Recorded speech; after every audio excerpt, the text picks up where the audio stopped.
आपका para NEET YouTube channel पर स्वागत है। इस चैनल पर हम एनसीईआरटी बुक डिस्कस करते हैं।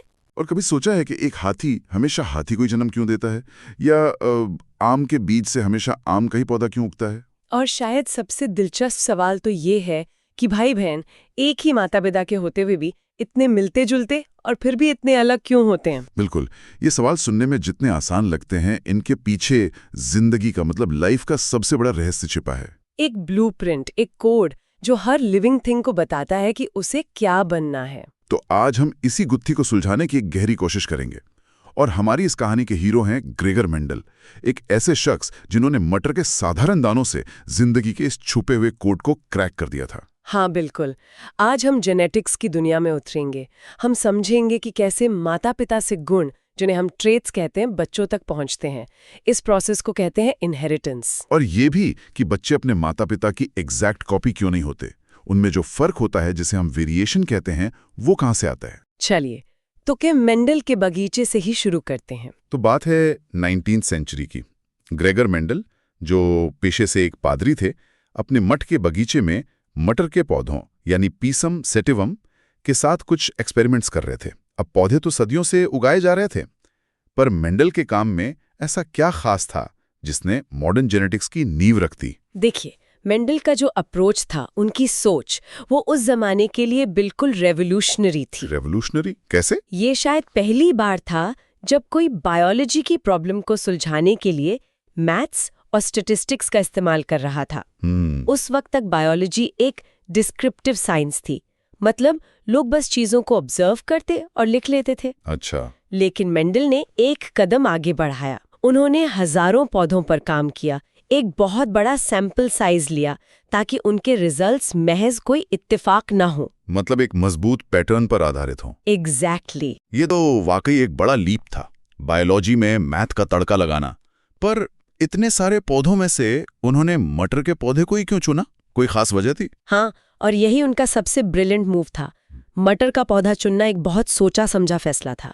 पहली बात, इसकी लाइफ साइकिल छोटी होती है, तो वो कम समय में कई पीढ़ियों को स्टडी कर सकते थे। सही। दूसरा, इसमें सेल्फ पॉलिनेशन भी होता है और क्रॉस पॉलिनेशन भी आसानी से कराया जा सकता है। लेकिन सबसे बड़ी वजह थी कि मटर के पौधे में कई ट्रेट्स ऐसे थे जो बहुत क्लियर कट ऑपोजिट फॉर्म्स में आते थे। कोई कंफ्यूजन नहीं। ऑपोजिट फॉर्म्स जैसे कि? जैसे पौधे की हाइट, वो या तो लंबी होती थी या बौनी, बीच की कोई हाइट नहीं थी। अच्छा। फूल का रंग या तो बैंगनी था या सफेद, बीच का शेप या तो एकदम गोल था या फिर झुर्रीदार। उन्होंने ऐसे ही 7 पेयर्स ऑफ कंट्रास्टिंग ट्रेट्स चुने, जिससे उनके लिए डेटा को ट्रैक करना और एनालाइज करना बहुत आसान हो गया। ठीक है, तो इसे और आसानी से समझने के लिए चलिए एक ट्रेट को पकड़ते हैं, पौधे की हाइट। मेंडल ने एक लंबे पौधे का परागण एक बौने पौधे से कराया, जिसे क्रॉस पॉलिनेशन कहते हैं। तो इस जासूसी का पहला सुराग क्या मिला? यहीं से कहानी दिलचस्प हो जाती है। जब उन्होंने एक प्योर टॉल पौधे को एक प्योर ड्वार्फ पौधे से क्रॉस कराया, तो जो पहली पीढ़ी आई, जिसे हम F1 जनरेशन कहते हैं, उसमें सभी के सभी पौधे लंबे थे। एक मिनट, सारे के सारे लंबे? वो बौना पौधा गया कहाँ? मतलब लंबे पौधे के गुण ने बौनेपन के गुण को हमेशा के लिए मिटा दिया? This is weird. एग्जैक्टली। यही सवाल मेंडल के दिमाग में भी आया। ऐसा लगा जैसे बौनेपन का ट्रेट गायब हो गया हो। लेकिन वो गायब नहीं हुआ था, है ना? बिल्कुल नहीं, वो बस छिपा हुआ था। जब मेंडल ने F1 पीढ़ी में मिले इन लंबे पौधों का सेल्फ पॉलिनेशन कराया, तो जो अगली पीढ़ी मिली, F2 जनरेशन, उसमें उन्हें लंबे और बौने दोनों ही तरह के पौधे वापस मिल गए। अच्छा, वो वापस आ गया। पर क्या वो किसी भी रैंडम नंबर में वापस आया, या उसमें भी कोई पैटर्न था? और यही मेंडल की जीनियस थी। उन्होंने देखा कि ये हमेशा एक खास रेशियो में मिलते थे। F2 पीढ़ी में लगभग 4 पौधों में से लगभग 3 लंबे थे और एक बौना था। A consistent 3.1 ratio? बार बार, हर बार। वो 3.1, ये कोई इत्तेफाक तो नहीं हो सकता। ये बहुत सटीक लगता है। इसका मतलब मेंडल ने सिर्फ पौधे नहीं उगाए, उन्होंने प्रकृति का कोई छुपा हुआ पैटर्न, कोई कोड पकड़ लिया था। वो कोड क्या था? बिल्कुल, उन्होंने प्रपोज किया कि कुछ फैक्टर्स होते हैं जो पीढ़ी दर पीढ़ी बिना बदले माता पिता से बच्चों में ट्रांसफर होते हैं। अच्छा। आज हम इन्हीं फैक्टर्स को जीन्स कहते हैं। उन्होंने कहा कि हर ट्रेट के लिए, जैसे हाइट, हर पौधे के अंदर इन फैक्टर्स की एक जोड़ी होती है। और एक ही जीन के जो अलग अलग वर्जन्स होते हैं, जैसे लंबेपन का फैक्टर और बौनेपन का फैक्टर, उन्हें एलिल्स कहा जाता है। अच्छा, तो जीन एक आइसक्रीम जैसा है और अलील उसके फ्लेवर हैं, चॉकलेट या वनीला हैं तो आइसक्रीम ही, बस वर्जन अलग अलग हैं। क्या बात है, इससे बेहतर एनालॉजी नहीं हो सकती। और यहीं से डोमिनेंट और रिसेसिव का कॉन्सेप्ट आया। राइट। जो अलील F1 पीढ़ी में खुद को एक्सप्रेस कर पाया, जैसे कि लंबापन, उसे उन्होंने डोमिनेंट कहा, और जो अलील मौजूद तो था पर छिप गया, जैसे बौनापन, उसे रिसेसिव कहा। और उन्होंने सिंबल्स का इस्तेमाल किया, कैपिटल टी और स्मॉल टी। हाँ, लंबेपन के लिए कैपिटल टी और बौनेपन के लिए स्मॉल टी। तो इसका मतलब ये हुआ कि एक लंबे पौधे का जेनेटिक मेकअप, जिसे जीनोटाइप कहते हैं, वो या तो टीटी हो सकता है या टीटी हो सकता है, पर बौना पौधा हमेशा टीटी ही होगा। क्योंकि बौनापन रिसेसिव है और वो तभी दिखेगा जब डोमिनेंट टी मौजूद ना हो। Perfectly put. और इन जेनेटिक कॉम्बिनेशंस के जो रिजल्ट्स हमें बाहर से दिखते हैं, जैसे पौधे का लंबा या बौना होना, उसे फिनोटाइप कहते हैं। बिल्कुल। ने एक बहुत सिंपल टूल बनाया जिसे हम पुनेट स्क्वायर कहते हैं। पुनेट स्क्वायर, हाँ। ये एक ग्रिड है जो हमें किसी भी क्रॉस के सभी पॉसिबल आउटकम्स की प्रोबेबिलिटी दिखाता है। जब हम टीटी और टीटी का क्रॉस कराते हैं तो पुनेट स्क्वायर साफ दिखाता है कि जीनोटाइप के लेवल पर एक टीटी, 2 टीटी और 1 टीटी बनने की संभावना है, यानी 1:2.1 का जीनोटाइपिक रेशो। करेक्ट।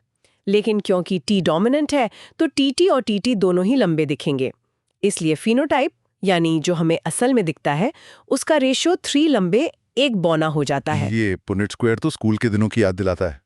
तब ये सिर्फ एक चौकोर डिब्बा लगता था, पर अब समझ आ रहा है कि ये असल में भविष्य में झांकने वाली एक जादुई खिड़की जैसा है ना। हाँ, ये हमें संभावनाओं के बारे में बताता है। तो इन सब एक्सपेरिमेंट से मेंडल के हाथ कौन से नियम लगे? इन सिंगल ट्रेट एक्सपेरिमेंट्स, जिन्हें मोनोहाइब्रिड क्रॉस कहते हैं, से मेंडल ने 2 फंडामेंटल लॉज दिए।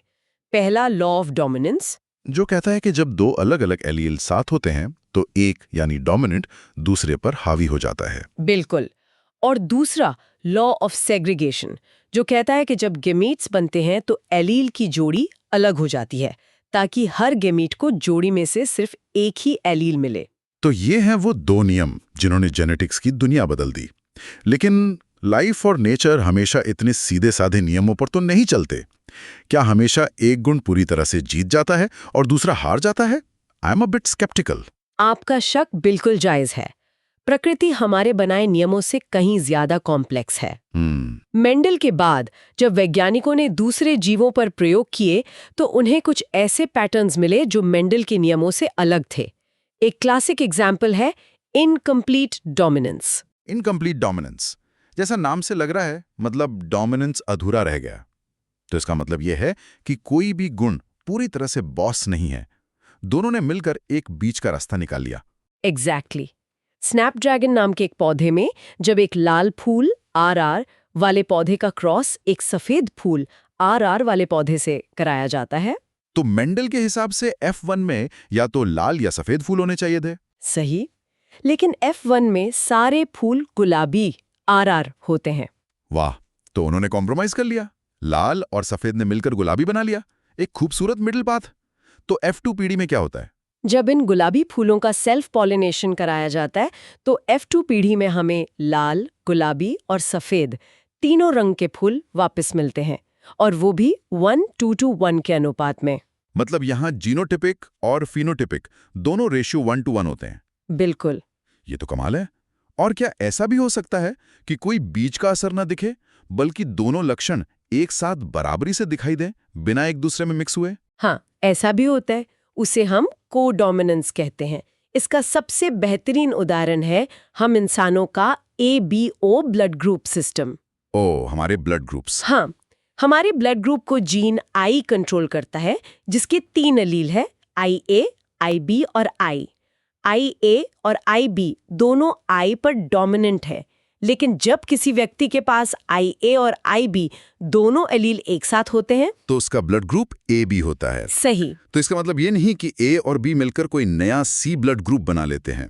वो दोनों ही अपना अपना काम कर रहे हैं साइड बाय साइड। हाँ, दोनों खुद को पूरी तरह एक्सप्रेस करते हैं। वाह, तो मेरा AB ब्लड ग्रुप असल में मेरे अंदर दो अलग अलग पहचानों का सबूत है, जो दोनों एक साथ अपनी अपनी बात कह रहे हैं। ये तो जेनेटिक लेवल पर टीम वर्क हो गया। बिल्कुल, ये कोएग्जिस्टेंस है, कॉम्प्रोमाइज नहीं। और ये मल्टीपल एलील्स का भी एक शानदार उदाहरण है, जहां एक ही ट्रेट के लिए आबादी में 2 से ज्यादा अलील मौजूद होते हैं। ठीक है, तो अब तक हमने एक गुण की कहानी समझी, लेकिन असल जिंदगी में तो हमें माता पिता से गुणों का पूरा पैकेज मिलता है। क्या मेंडल ने इस उलझे हुए पैकेज को भी सुलझाने की कोशिश की? क्या एक गुण का मिलना दूसरे को प्रभावित करता है? मेंडल ने ये सवाल भी पूछा, और यहीं से उनका तीसरा और बहुत महत्वपूर्ण नियम सामने आया। उन्होंने एक डाई हाइब्रिड क्रॉस किया। मतलब दो ट्रेट्स को एक साथ स्टडी किया। हाँ, उन्होंने एक ऐसे पौधे को लिया जिसके बीज गोल और पीले थे, दोनों डोमिनेंट ट्रेट्स, जीनोटाइप RY, और उसका क्रॉस एक ऐसे पौधे से कराया जिसके बीज झुर्रीदार और हरे थे, दोनों रिसेसिव, जीनोटाइप RRYY। ओके, तो F1 जनरेशन में तो लॉ ऑफ डोमिनेंस के हिसाब से सारे बीज गोल और पीले RRYY ही हुए होंगे। करेक्ट। असली जादू तब हुआ जब उन्होंने इस F1 पीढ़ी का सेल्फ क्रॉस कराया। अगर ये दोनों ट्रेट्स एक दूसरे से जुड़े होते तो F2 में सिर्फ 2 तरह के बीज मिलने चाहिए थे, गोल पीले और झुर्रीदार हरे, पर मुझे लग रहा है कि ऐसा नहीं हुआ। कहानी में एक और ट्विस्ट था। बिल्कुल, F2 पीढ़ी में सिर्फ 2 नहीं बल्कि 4 अलग-अलग तरह के फिनोटाइप्स मिले। 4? गोल पीले और झुर्रीदार हरे तो थे ही, पर 2 बिल्कुल नए कॉम्बिनेशंस भी बने, गोल हरे और झुर्रीदार पीले। और ये हमेशा एक खास 9.3.3.1 के रेशियो में मिलते थे। ये नए कॉम्बिनेशंस कहाँ से आ गए? इसका क्या मतलब है? इसका मतलब ये था कि इन दोनों ट्रेड्स की इनहेरिटेंस एक दूसरे से पूरी तरह इंडिपेंडेंट थी। अच्छा। और इसी ऑब्जर्वेशन से मेंडल ने अपना तीसरा नियम दिया, लॉ ऑफ इंडिपेंडेंट असॉर्टमेंट। ये नियम कहता है कि जब 2 ट्रेड्स एक साथ इनहेरिट हो रहे हों तो एक ट्रेड के एलील्स का सेग्रीगेशन दूसरे ट्रेड के एलील्स के सेग्रीगेशन पर कोई असर नहीं डालता।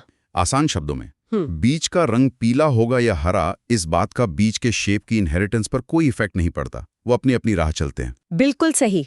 वाह, तो हमने मटर के एक साधारण से बगीचे से शुरुआत की और बात हमारे अपने ब्लड ग्रुप और जेनेटिक मेकअप तक पहुंच गई। ग्रेगर मेंडल का काम वाकई में मॉडर्न जेनेटिक्स का फाउंडेशन है। एब्सोल्युटली। उनके 3 नियम, डोमिनेंस, सेग्रीगेशन और इंडिपेंडेंट असॉर्टमेंट, आज भी आनुवंशिकता को समझने के कोर प्रिंसिपल्स हैं। भले ही हमने बाद में इनकम्प्लीट डोमिनेंस और को डोमिनेंस जैसे एक्सेप्शंस और कॉम्प्लेक्सिटीज को खोजा है, लेकिन वो फाउंडेशन मेंडल ने ही रखा था। तो जाते जाते हमारे श्रोताओं के लिए कोई अंतिम विचार जिस पर वो और सोच सकें। स्रोत में एक और बहुत दिलचस्प कॉन्सेप्ट का जिक्र है, प्लेयोट्रॉपी। ये वो सिचुएशन है जहां एक ही जीन एक से ज्यादा दिखने में अनरिलेटेड ट्रेट्स को कंट्रोल करता है। एक जीन और कई काम? हाँ, जैसे मटर में एक ही जीन है जो बीज की शेप को भी कंट्रोल करता है और बीज के अंदर स्टार्च ग्रेन के साइज को भी। तो श्रोता इस पे विचार कर सकते हैं, हम इंसानों में ऐसे कौन से लक्षण हो सकते हैं जो हमें देखने में तो बिल्कुल अलग अलग लगते हैं, लेकिन हो सकता है कि पर्दे के पीछे उन्हें एक ही सिंगल जीन कंट्रोल कर रहा हो। ये एक बहुत ही इंटरेस्टिंग सवाल है। ये जेनेटिक्स की उस गहराई को दिखाता है जिसे हम आज भी एक्सप्लोर कर रहे हैं। अगर आपको ये डिस्कस अच्छा लगा हो तो प्लीज परानीट चैनल को सब्सक्राइब करें नेक्स्ट लेक्चर के लिए। Thank you for watching.